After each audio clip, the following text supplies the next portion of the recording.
सविन्दु सिन्धु सुस्खल तरंग भंग रंजितम् द्विषत्सु पाप जात जात कार्यवारि संयुतम् कृतांत दूत कालभूत भीतिहारि वरमदे त्वदीय गणपति है। देखिए अभी पैकमा मार गई है, तो अभी एकादशी 11 नहीं हुई है, तो बरसात का जल पूरे रास्ते में भरा हुआ है, कीचड़ है। तो ये जल एकादशी 11 तक सूख जाता है, काफ़ी कम हो जाता है, तो चलने में दिक्कत नहीं होती है। नहीं तो बारिश होती है, कीचड़ हो जाता है, निकलने में बहुत दिक्कत होती है।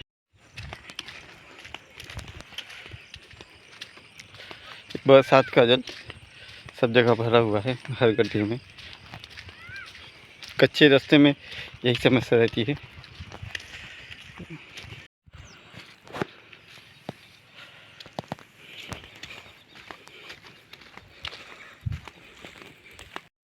जय हो नर्मदे में, जय जय हो नर्मदे में। ये तेली भटियान में नर्मदा मैया के दर्शन हैं।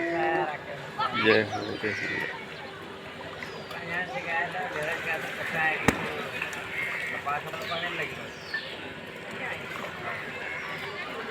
मैया का जल बरसात के बाद एकदम स्वच्छ साफ हो गया है, एकदम पूरी तरीके से साफ।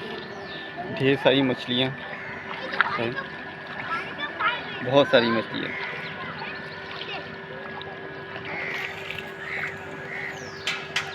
ये तेली भटियान गांव का घाट है।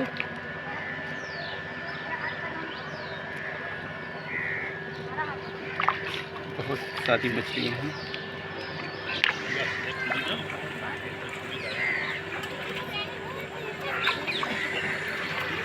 तो पैर को छू के चली आदमी, कोई बात नहीं।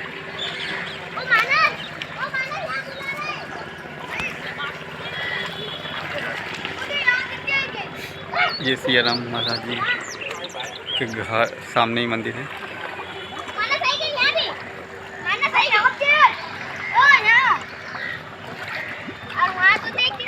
देख तो जरा कितनी मछलियाँ है।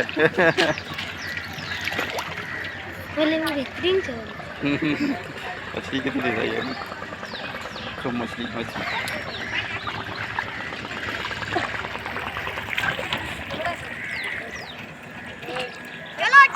देखो जैसे जैसे इधर आ रहे हैं, वैसे वैसे मछलियाँ भी आ रही हैं।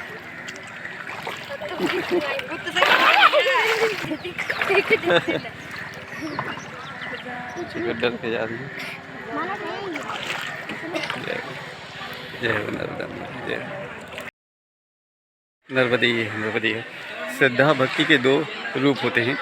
एक जो मैंने अभी दिखाया, साफ निर्मल जल, एकदम पवित्र मैया का बरसात के बाद जल है। और एक और है जो हर घाट के बगल में उसकी स्थिति रहती है, जो कि ये है। लगभग हर घाट के बगल में इसी रहता है। कितना कचरा और पूरे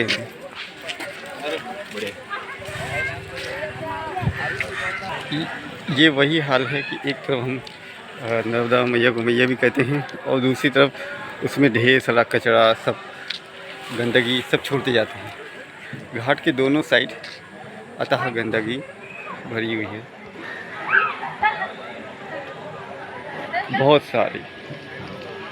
तो ये जो लोग आते हैं वो भी करते हैं, तो सफाई का बस ध्यान नहीं आता है, बाकी सिर्फ श्रद्धा नाम मात्र की रहती है। नर्मदे हर संत सियाराम घाट, ग्राम भटियान बुजुर्ग। आप देख सकते हैं यहाँ पर किस तरह की गंदगी कचरा है।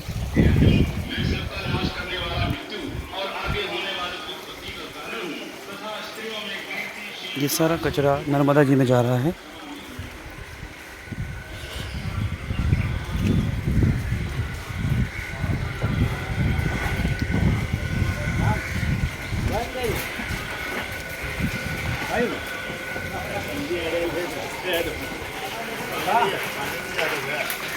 Uçağını yemiş, git kalın. लो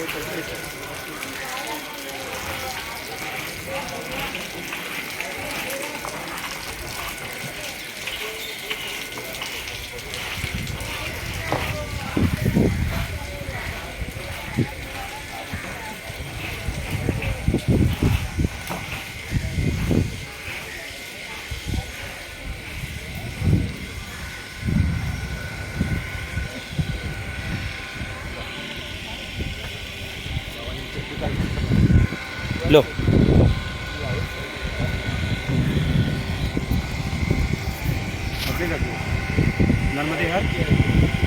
मेरा नाम श्रीराम पटेल है। मैं इंदौर गायत्री परिवार युवा प्रकोष्ठ का के सदस्य हूँ। जो अभी आपने एक दृश्य देखा है वो संत सियाराम घाट ग्राम भट्टियान बुजुर्ग का है। आप देख सकते हैं कि कैसे प्लास्टिक का कचरा, गंदगी सारी की सारी नर्मदा जी में आ रही है। तो चूँकि ये सारा कचरा जल में जाने के बाद मछली ऐसे खाएगी और जल भी जल मर जाएंगे।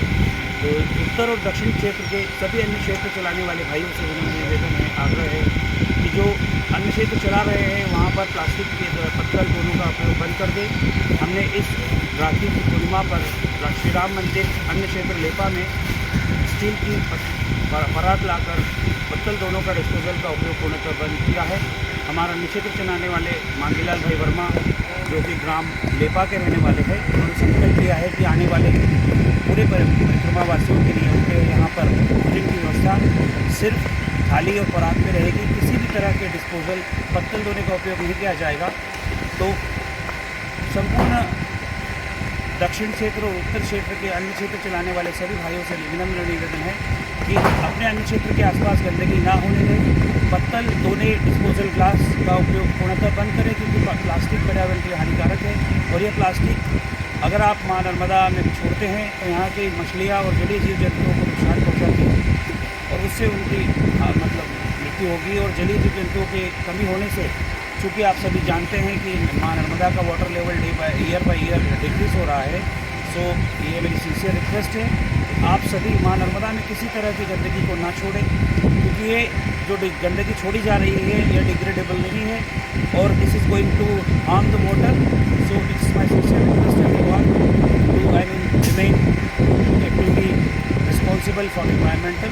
और जैसा कि आप सभी परिक्रमा करते हैं, परिक्रमा वासियों से भी निवेदन है कि परिक्रमा को परिक्रमा की तरह करें, पर्यटन की तरह ना करें और अपनी परिक्रमा में माँ नर्मदा के किनारे परिश्रम करके साधना संयम से एक दिन श्रमदान करें, प्लास्टिक का कचरा और माँ नर्मदा से दूर करें। जो घाट आपने अभी देखा है वो संत सियाराम जी के आश्रम का है। मैं उसको दोबारा दिखाना चाहूँगा। सीवर का पानी माँ नर्मदा जी की तरफ आ रहा है। चूँकि यह पानी लेटरिन, बाथरूम सब है और वह अंदर के अंदर रिसा होकर आ रहा है। तो सभी अन्य क्षेत्र वाले भाइयों से निवेदन है कि अन्य क्षेत्र के आसपास लेटरिन और वॉशरूम बनाते समय विशेष ध्यान रखें कि उसका पानी नर्मदा जी की तरफ ना आए।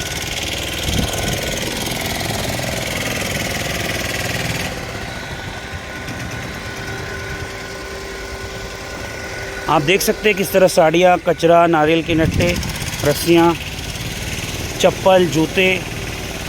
चूँकि यहाँ पर बहुत सारे लोग आते हैं और पर्यटन के हिसाब से आने लगे हैं, यहाँ आकर भोजन भी करते हैं और गंदगी फैला के जाते हैं। तो सभी भाइयों से और जो अन्य क्षेत्र चलाते हैं उनसे भी निवेदन है कि माँ नर्मदा के प्रति अपनी जिम्मेदारी को समझें और वातावरण को और कचरे को साफ़ करने के लिए जिम्मेदार बने। ये हमारे सद्दाम भाई खान हैं जिन्होंने वीडियो बनाया है। इनका हम बहुत बहुत धन्यवाद करते हैं। नर्मदे हर हर हर नर्मदे।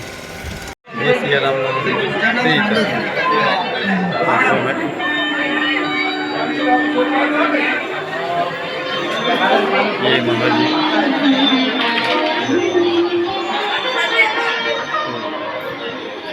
मेरी प्रिय बहन कहाँ जा रही है?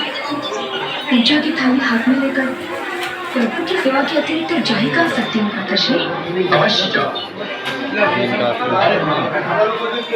ये समाचार तो जब मिल गया राम महाराज जी टेलीविजन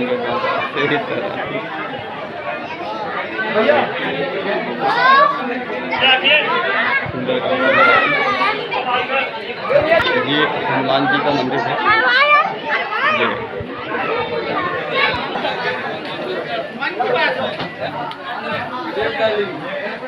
ये हनुमान जी का मंदिर है। इसे सियाराम महाराज जी ने एकदम पैक करवा दिया था किसी भी बात के लिए से।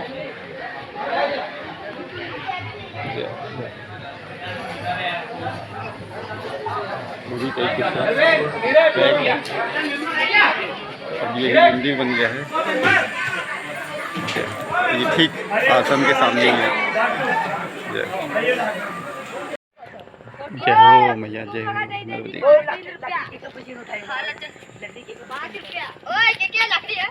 ये स्थान तेली भटियान से यानी इस तरफ है।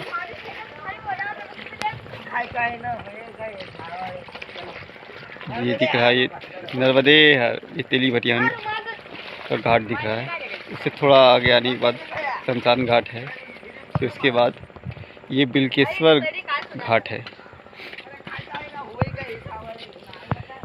जय हो मैया, जय हो मैया, जय हो मैया। सूर्य देवता अस्त हो रहे हैं। ये बिलकेश्वर का घाट है। यहाँ पे पैकमावासी नहीं आते हैं क्योंकि ये मार्ग से अलग है। ये पैकमा मार्ग में पहले कभी था जब पैकमा एकदम किनारे से की जाती थी, जंगल रास्ते सब होते हुए, तो उस समय था। अभी रोड रास्ता बन गया है तो ये मार्ग बंद हो गया है आगे, और ये अब पैकमा मार्ग में नहीं आता है। तो इसलिए यहाँ पे पैकमावासी भी नहीं आते हैं, नहीं आते।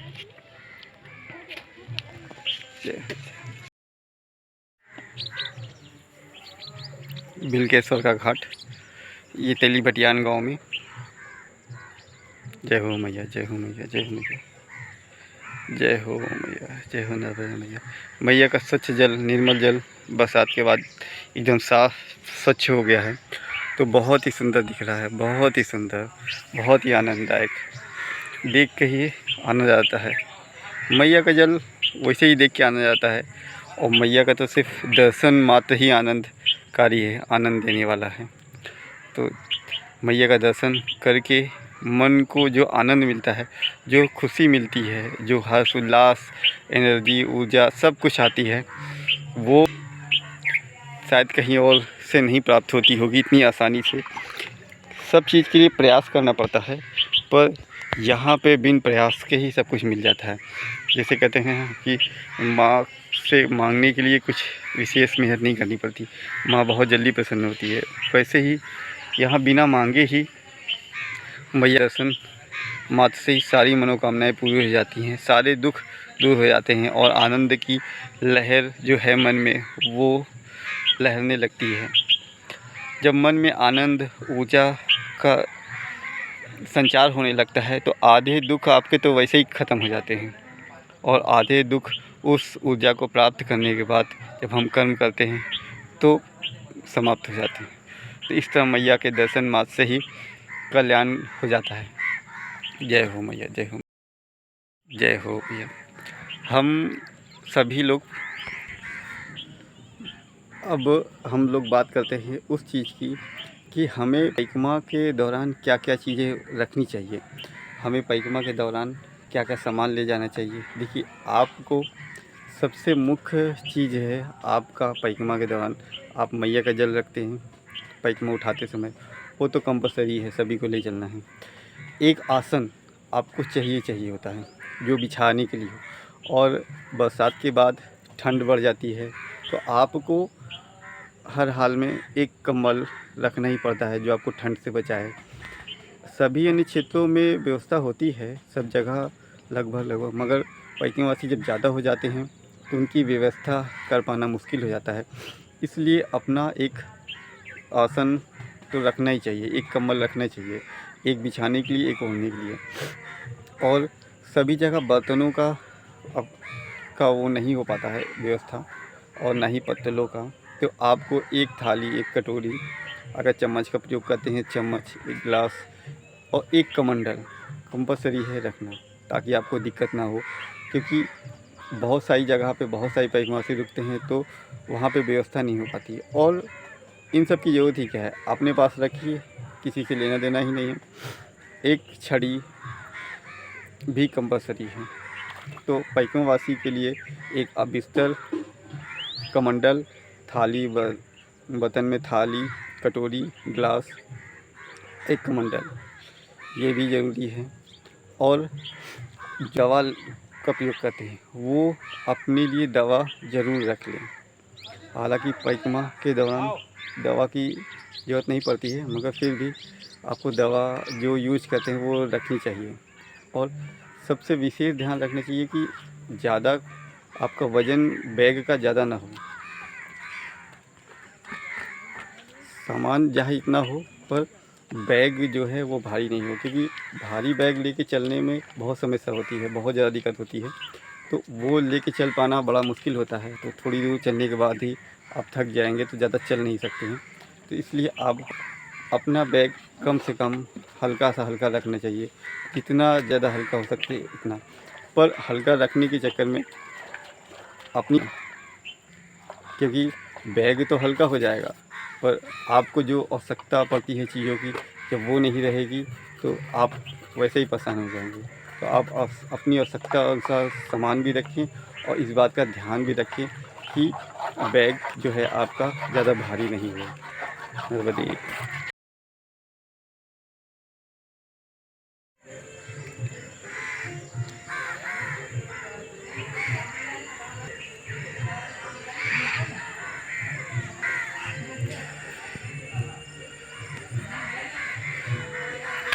ये बिलकेश्वर मंदिर है।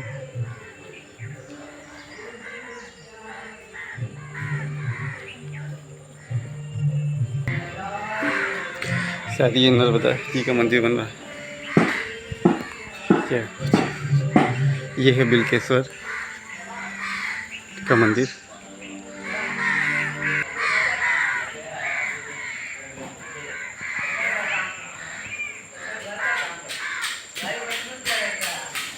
जय जय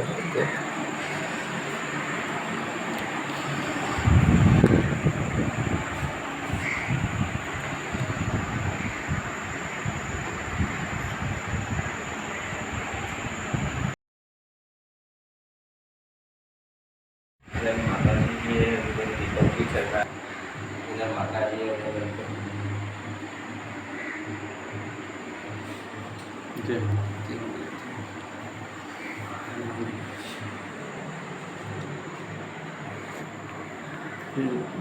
ये अखंड जो दीपक है।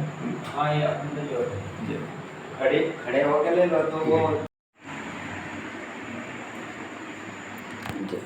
जय हो भोलेनाथ, जय हो मैया, जय हो मैया। बहुत सुंदर सजा हुआ है। ये अखंड ज्योत दीपक भी जलता है। उठा दो हाँ ये हाँ ऐसा ठीक है।